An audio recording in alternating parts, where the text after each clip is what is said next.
O Senhor esteja convosco. Ele está no meio de nós. Proclamação do Evangelho de Jesus Cristo segundo João. Glória a vós, Senhor.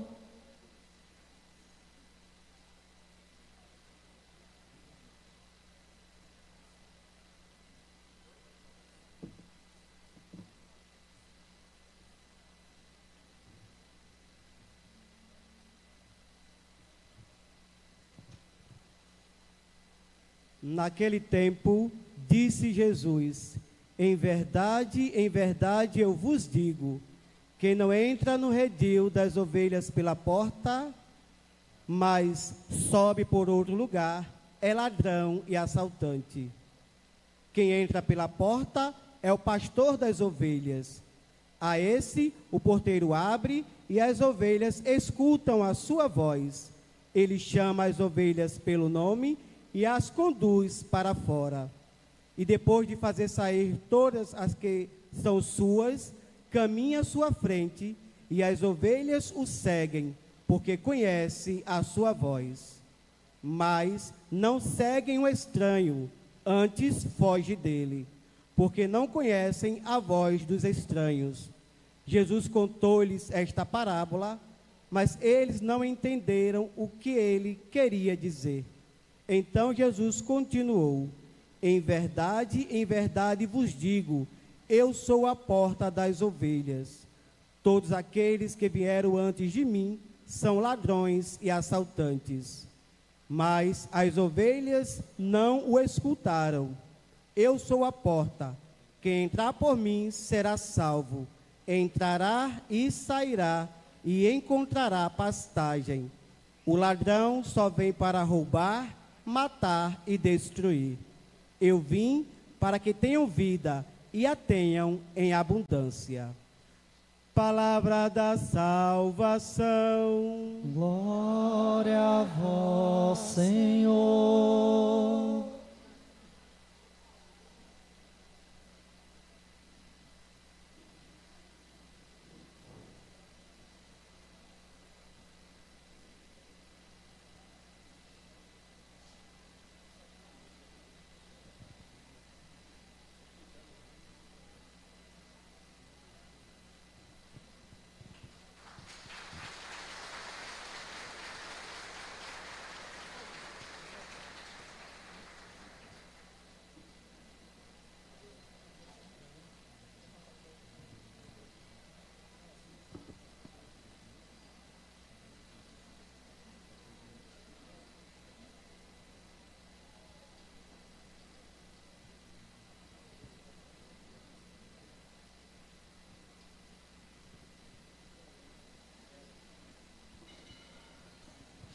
Ó Maria concebida sem pecado,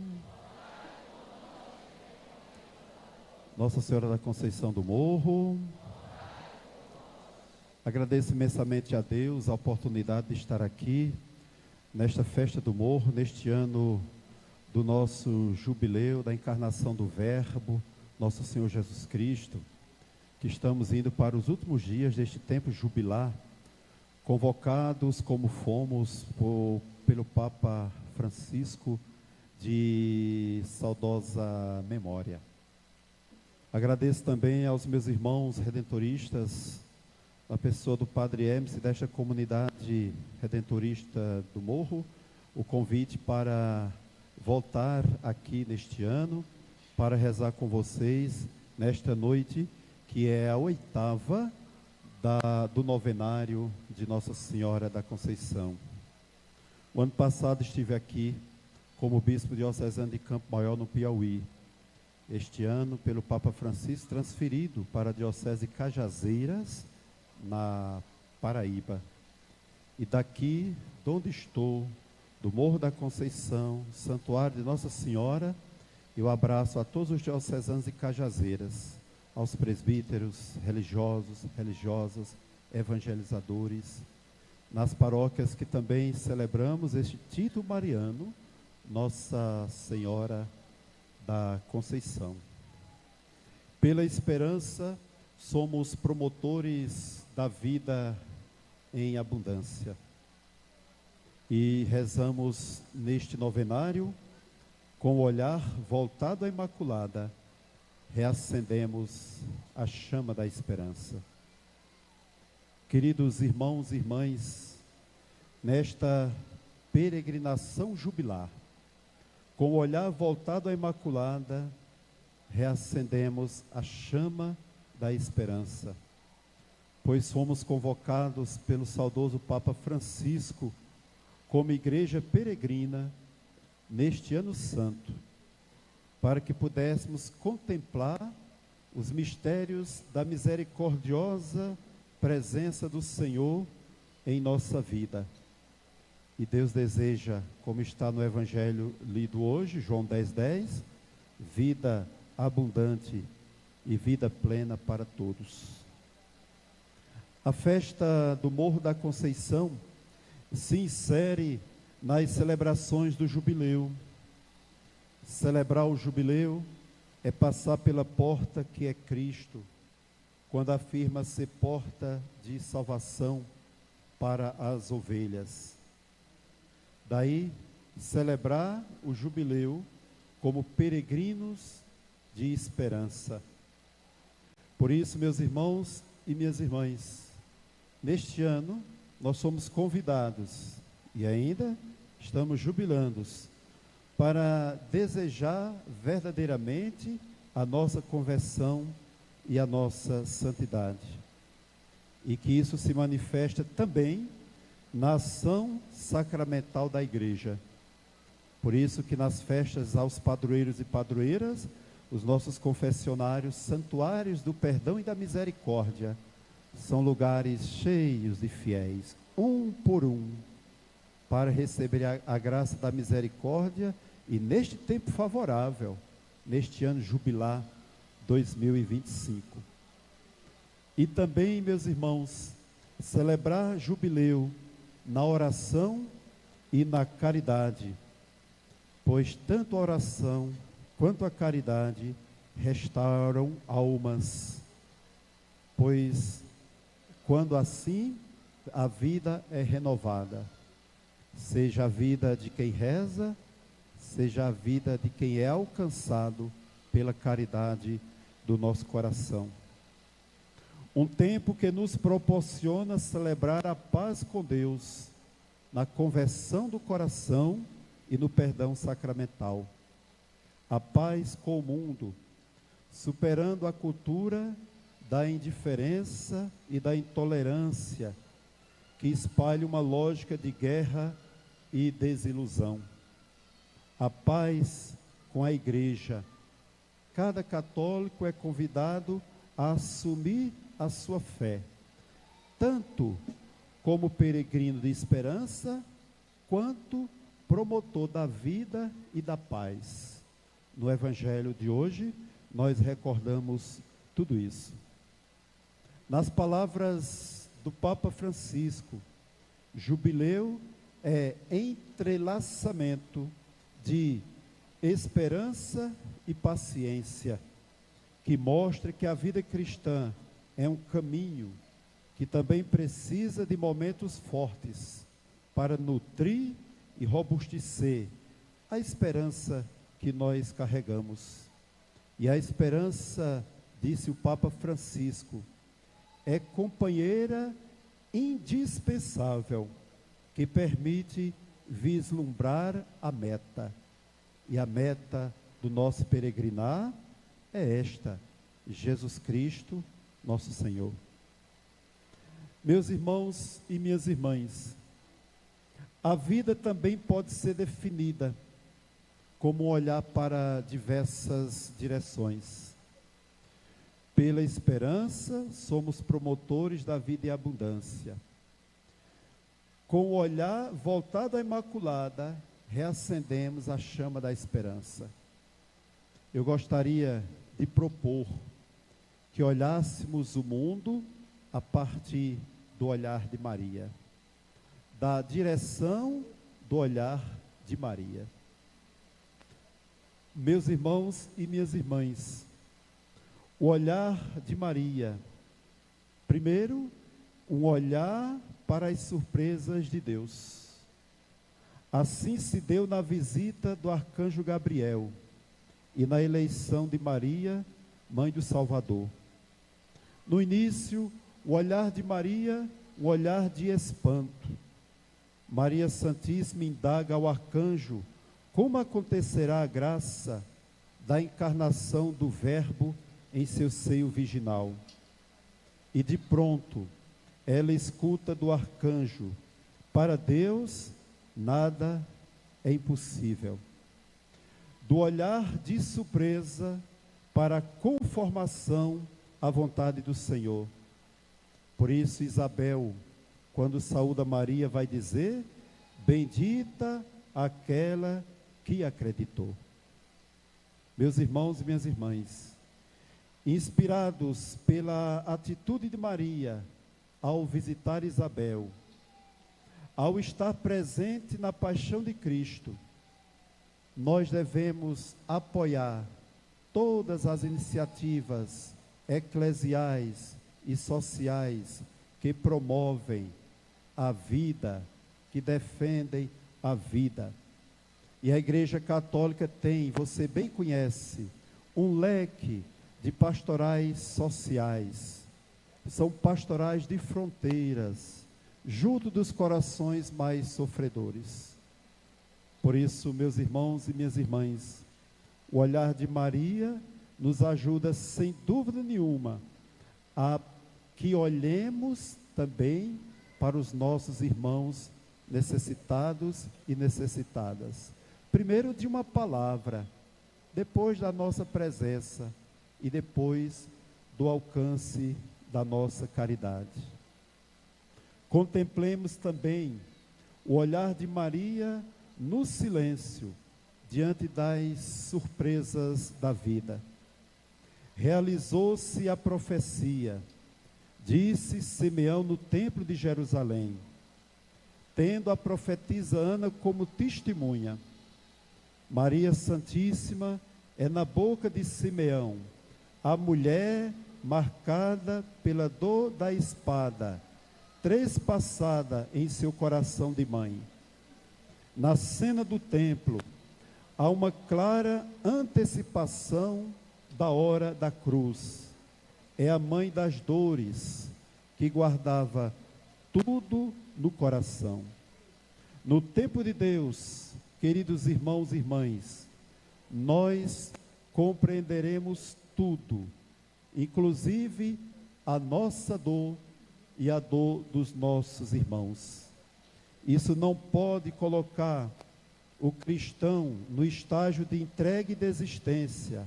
Ao contrário, como Jesus nos ensinou na profecia de Isaías, devemos também curar os corações feridos pelas tantas experiências de sofrimento. O olhar de Maria contempla a vida.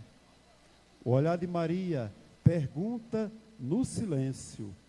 O olhar de Maria nos aponta o caminho da caridade. O olhar de Maria para as necessidades de seus filhos reacende em nós a chama da esperança. Nas bodas de Caná, a aflição leva ao socorro de Maria, pois reconhecia profundamente ser Jesus a fonte da graça em plenitude. Faltou vinho em Caná, mas não faltou confiança.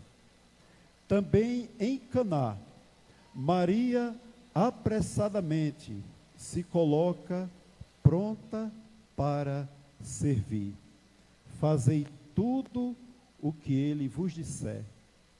Esta palavra de Maria, tão acertada, tão forte, no Evangelho de João, foi suficiente para que o milagre pudesse acontecer.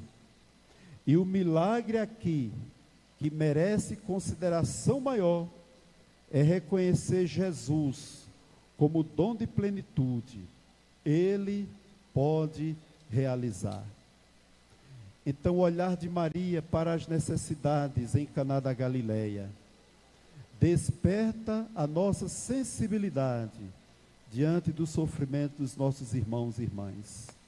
Sofrer é duro demais para qualquer pessoa. Imagine sofrer sem ser notado, sofrer sem ter quem escute esse sofrimento, sem ter a presença de alguém e que estenda a mão na necessidade.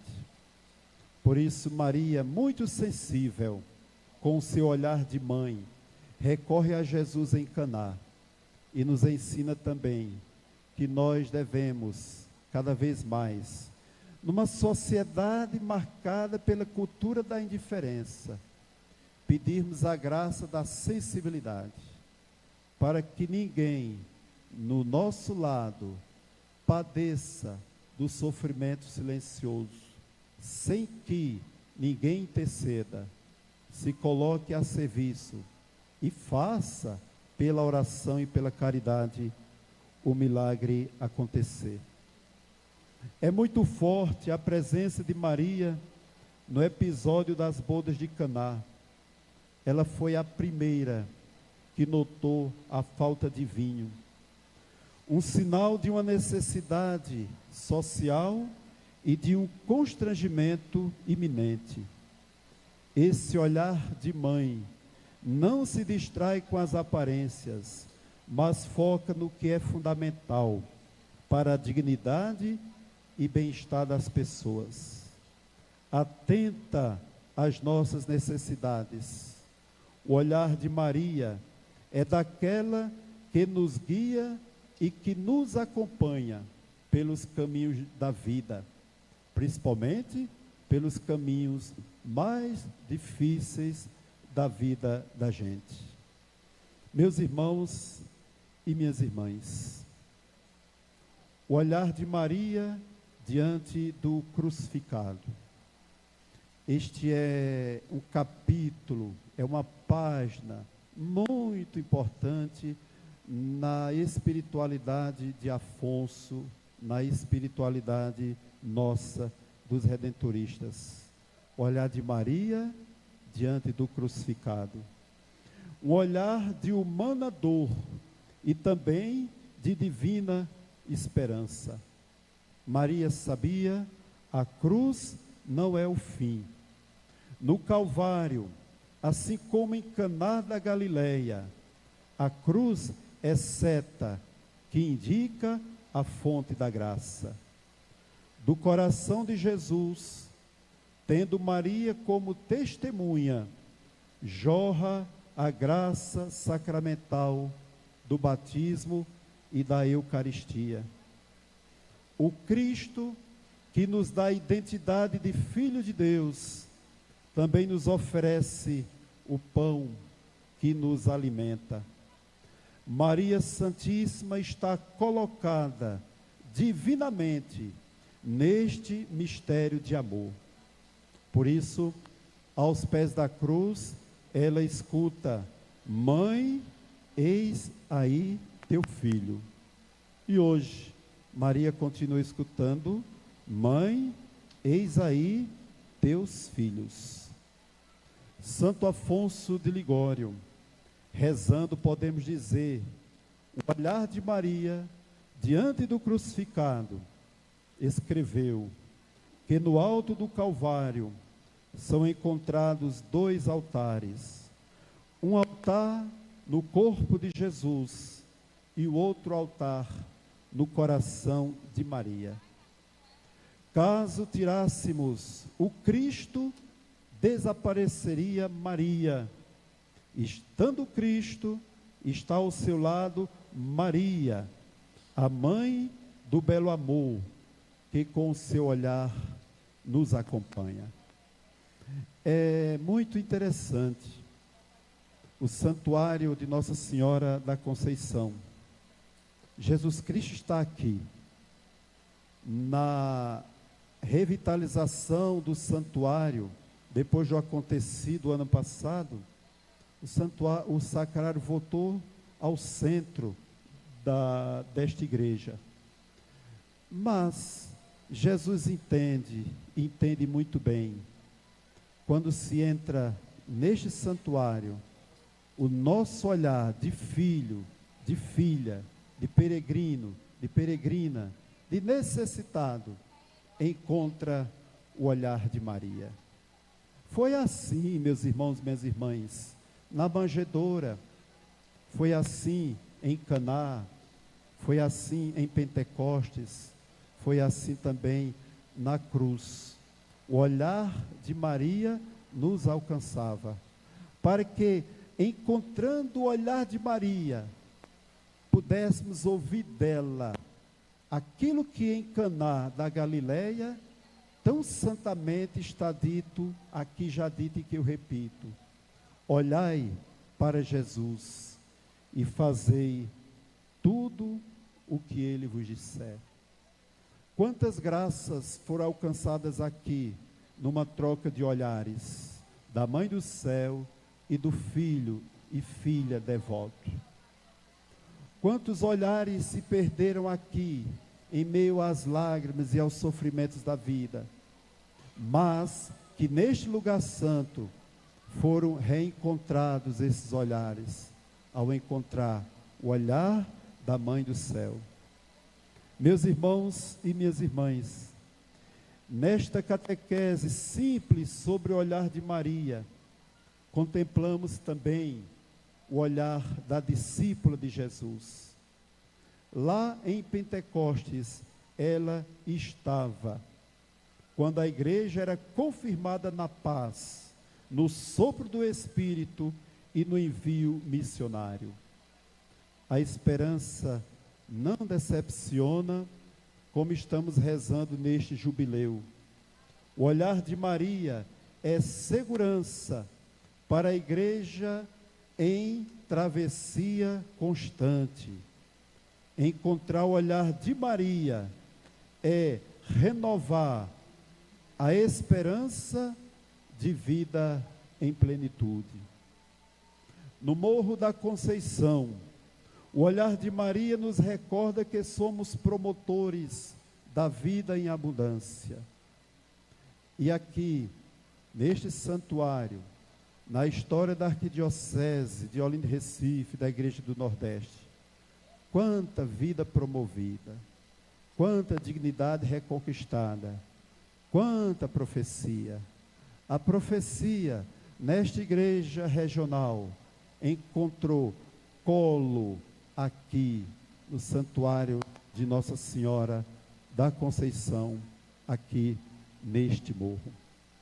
Por isso, meus irmãos e minhas irmãs, quantos neste santuário se renovarem sua missão profética de trabalhar por um mundo novo, um mundo possível de justiça e paz. O olhar de Maria nos traz paz. Pede que seja silenciado o barulho da guerra. Este é o anúncio de Maria em alguma de suas aparições, que a conversão dos povos apresse um tempo de paz. Por isso o Papa Francisco consagrava o mundo, pedindo pela paz, ao coração imaculado de Maria.